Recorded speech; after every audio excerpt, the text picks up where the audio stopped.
You can support In the Past Lane by buying some of our merchandise, like shirts, hoodies, mugs, and stickers. Just go to our website, inthepastlane.com. Thanks.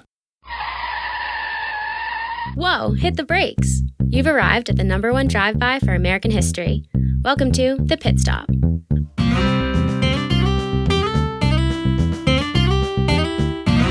Brought to you by In the Past Lane, the podcast about history and why it matters. Here's Edward T. O'Donnell, your host and historian at large.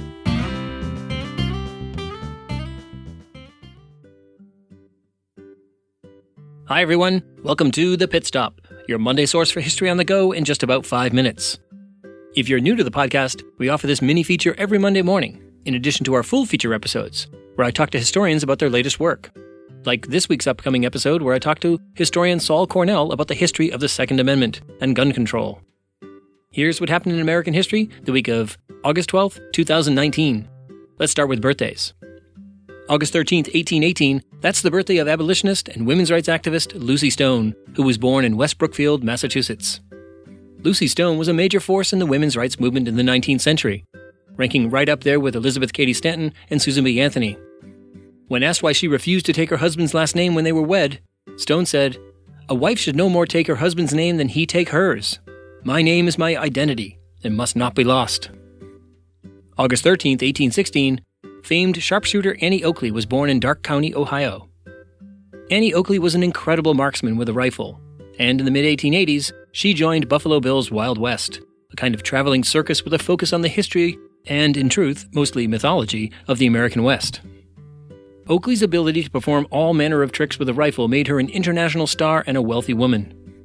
And even though she hailed from Ohio, she promoted an image of the ideal pioneer woman who helped, as they said in those days, tame the West.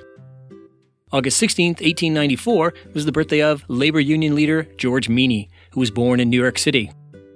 George Meany was a plumber who went on to become the first president of the AFL-CIO in 1955, a position he held until 1979.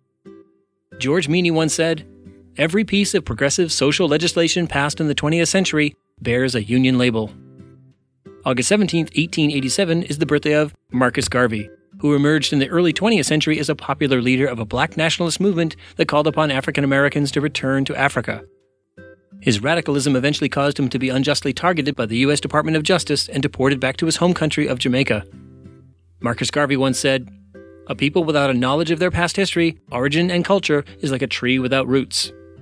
August 17, 1883, actor, comedian, and playwright Mae West was born in Brooklyn, New York. Mae West made a career out of shocking the public with her racy performances and glib comments about sex. On several occasions, police raided her performances and arrested her for public indecency. Mae West once said, "I believe in censorship. I've made a fortune out of it."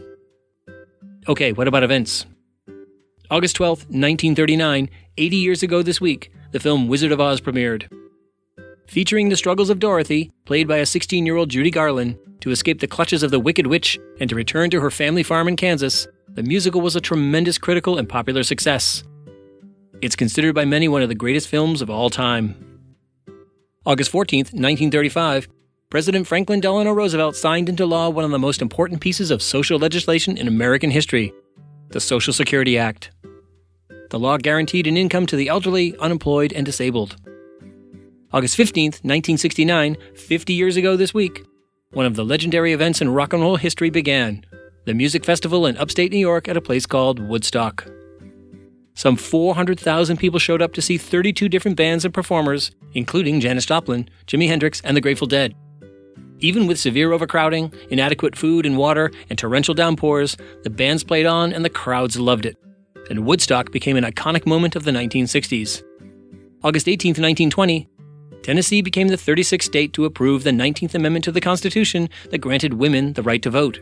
This meant that the amendment was ratified, and less than 3 months later, millions of American women in every state across the country cast their first ballots. Okay, time for the last word.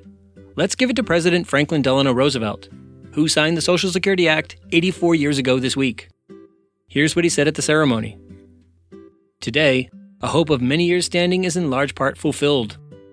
The civilization of the past 100 years, with its startling industrial changes, has tended more and more to make life insecure. Young people have come to wonder what will be their lot when they come to old age. The man with a job has wondered how long the job would last. This Social Security measure gives at least some protection to 50 million of our citizens, who will reap direct benefits through unemployment compensation, through old age pensions, and through increased services for the protection of children and the prevention of ill health. We can never insure 100% of the population against 100% of the hazards and vicissitudes of life. But we have tried to frame a law which will give some measure of protection to the average citizen and to his family against the loss of a job and against poverty-stricken old age. Okay, people, that's your history fix for the week. Now put it in drive and go make your own history.